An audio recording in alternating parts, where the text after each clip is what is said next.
Hello, I'm Becky Safe. Welcome back to my YouTube channel. In today's video, we are going to take a look at the secrets of white noise. Secrets!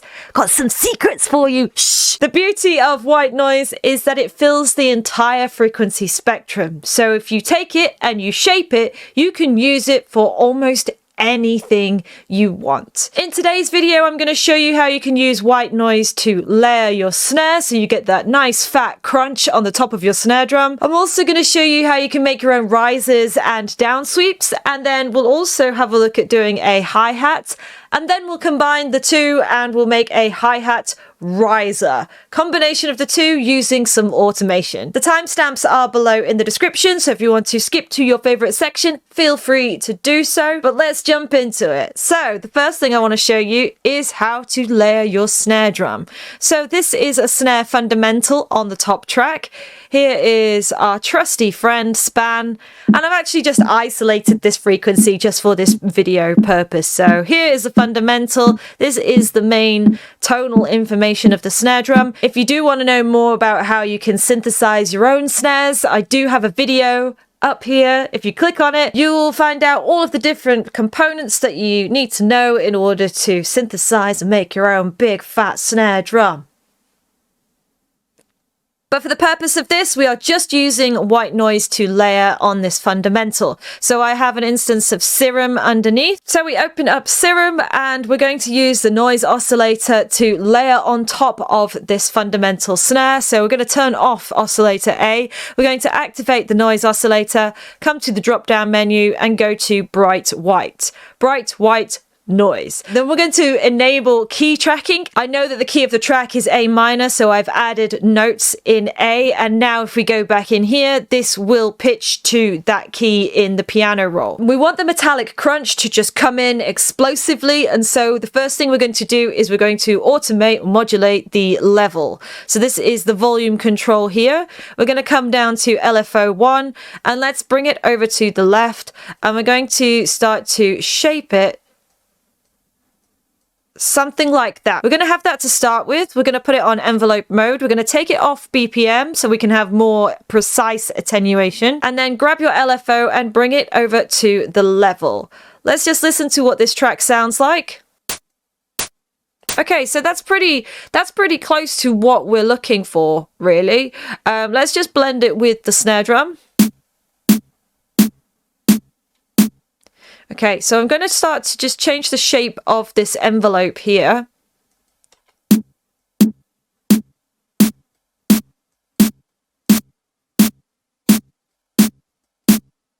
So that it starts to fit cohesively with the sample that we have above. So we're trying to mold the two sounds together so that they sound like they're working with each other as one single instrument. The next thing you might want to do is just increase the attack a little bit, because the noise of the snare generally comes a tiny little bit after the main impact. So if you increase the attack, that noise is just going to come in a slight, tiny little bit after the main fundamental.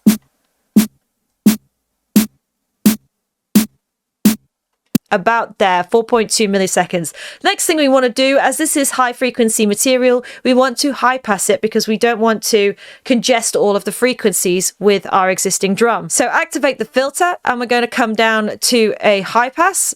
So let's go for high 12 and make sure that the noise oscillator goes through into the filter. So activate noise, and then you're going to take the same LFO and drag that up to the cutoff. We want this in unidirectional mode, so Shift and Alt on a PC, and then just drag the crosshair down.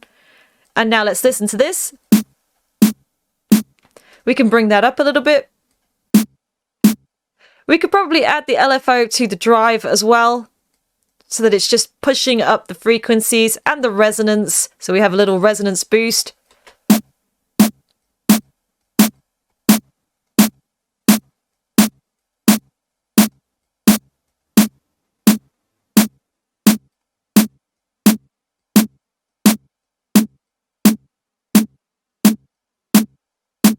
And you can play around with the rate of your envelope and the shape of it. You don't have to have this shape. You could just have something like this.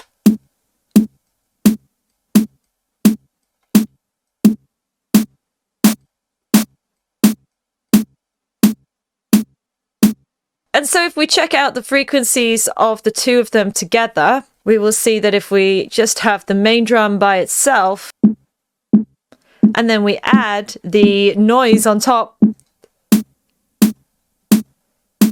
we start to get a full rounded snare drum sound. You could probably increase that a little bit more as well. Next, I want to show you how you can make your own risers using white noise, and this is great, especially in electronic music, to build that crucial tension before the drop. So back into Ableton, this is a project that I'm working on, and here we are in the effects section, and I'll just play you the build up to the drop as it is at the moment.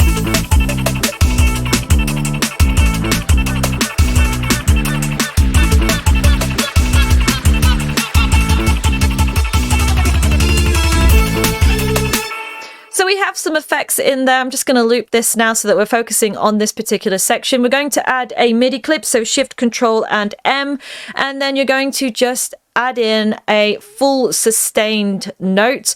The key of this track is A minor.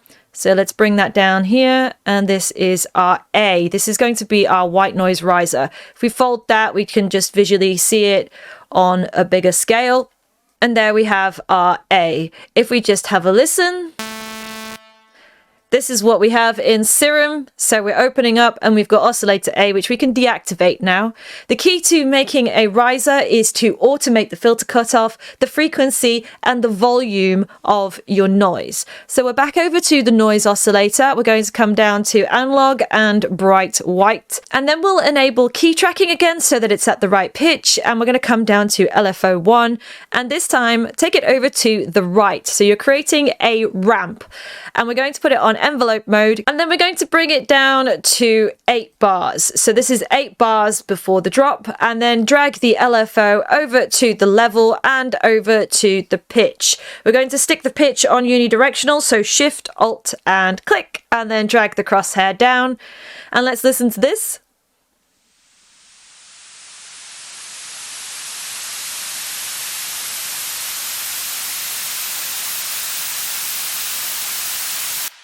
So at the moment we have the level, which is increasing over time. The pitch, not so much, so we could probably increase that a little bit. And we're actually going to change this to an exponential curve, so that it's progressively getting more and more over time. And I'm sure we all know what exponential curve is by now. That's a word that's been used a lot lately. Like, if I never hear exponential curve again, I'll be very happy. Another way you could also modulate the pitch is if you come to the matrix, you can come down to LFO1 and over to global and master tune. Stick that on unidirectional mode as well, and then you just increase the amount by dragging this slider to the right, and that's also going to change the pitch. It actually changes the pitch of the master tune, the entire VST.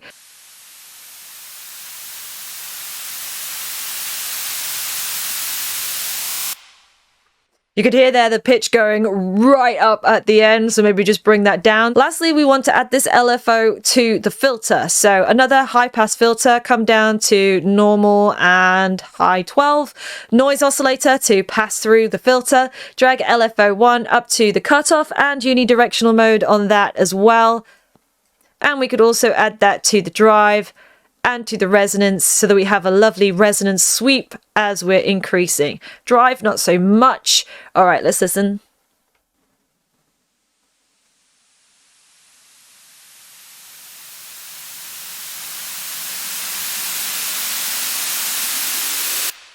Cool. So that's how you would create a white noise riser. Let's listen to that in the project and see what it sounds like.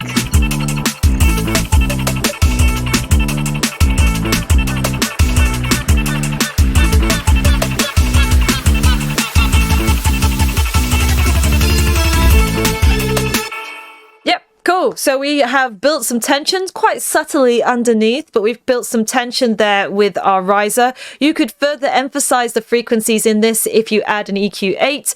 So you're just high passing with the EQ8. So you're just getting those upper frequencies. You could increase with a high shelf, and you could also add a saturator. And you can actually do this with the noise on the snare drum as well if you want to add extra crunch in those upper frequencies. Bring up the drive.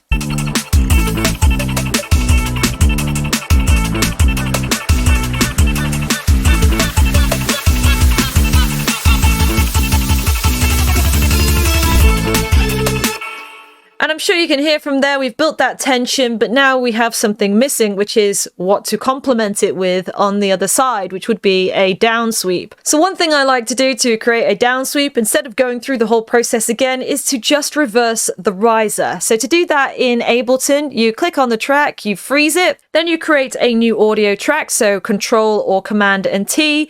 Then you click on the MIDI note, you hold down Control and you drag it down so that it copies as audio on the track underneath, because it's gone from MIDI to audio track. Next, you just need to press R on the audio and it will reverse it. And now you have a down sweep. It's the same as the riser, it's just in the reverse. So now we should have something that complements that on the other side.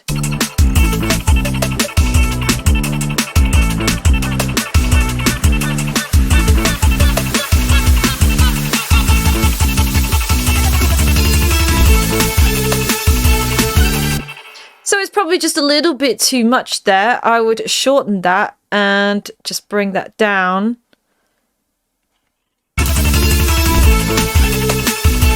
And yeah, let's just do a little fade on the end because it's just a bit much, and probably just bring the volume down. We don't want it to be too intense on the drop. We want the rest of the instruments to take center stage on the drop.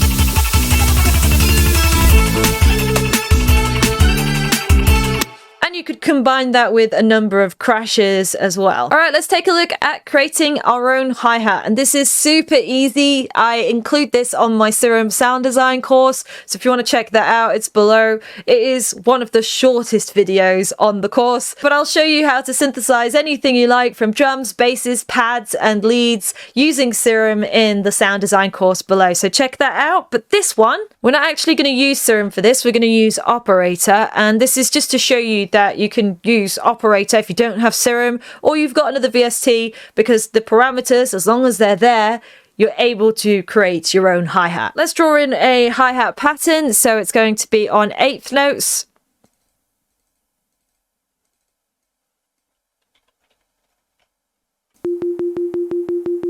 It doesn't sound like a hi-hat at the moment. So what we're going to do is we're going to change the wave to noise white. Bright white in Serum, noise white in Operator.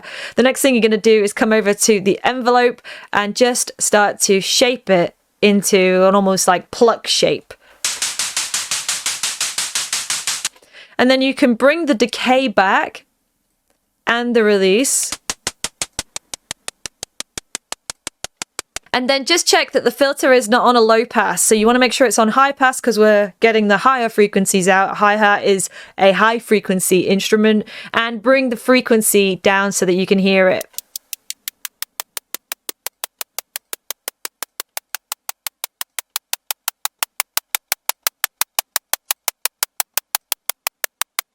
And that is pretty much how you would synthesize a hi-hat. In most VSTs, they probably have these parameters in there. So you could do this in Serum, in Vital, Operator, whatever you like.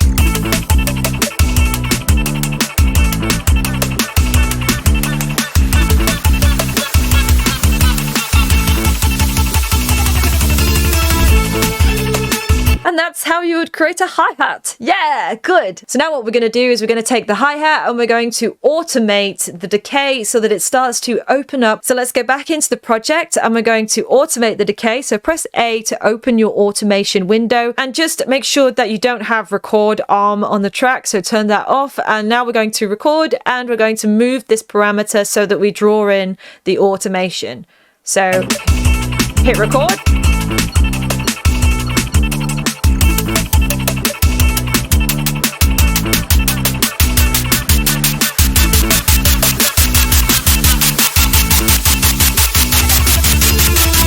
And then you could just tidy this up by clicking a breakpoint and bringing it down like this, and then hold down on Alt so that you have that exponential curve, which is going to give you that tension as you build up to the drop.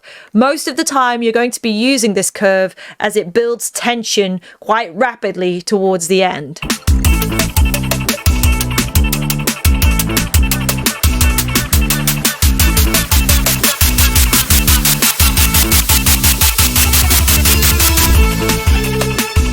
Then obviously you would tidy that up a little bit more. Maybe you might just have a long sustained note at the end here so that you don't have that kind of mushy noise sound,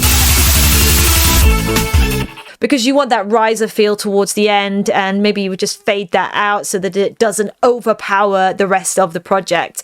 But yeah, mess around with that so that you're automating from a hi-hat into a noise wash, and then fade that out so that it fits with your project. And that is your white noise secrets. Play around with shaping it with pitch, with volume automation, with filters, with envelopes. If you shape your sound, you can really make the most out of it, especially in the upper frequencies. Remember to check out my video on DnB snare synthesis. You can find that on my page. And if you do want to learn more about sound design, I do have a complete Serum sound design course where you can design your own drums, basses, pads, and leads. You can check that out below in the description. Thank you so much for watching this video. If you got something out of it, please help the channel grow by hitting the like button and dropping me a comment. It helps me to help you to get these videos out and build this channel. I would really appreciate it. Thank you, thank you, thank you, thank you, thank you.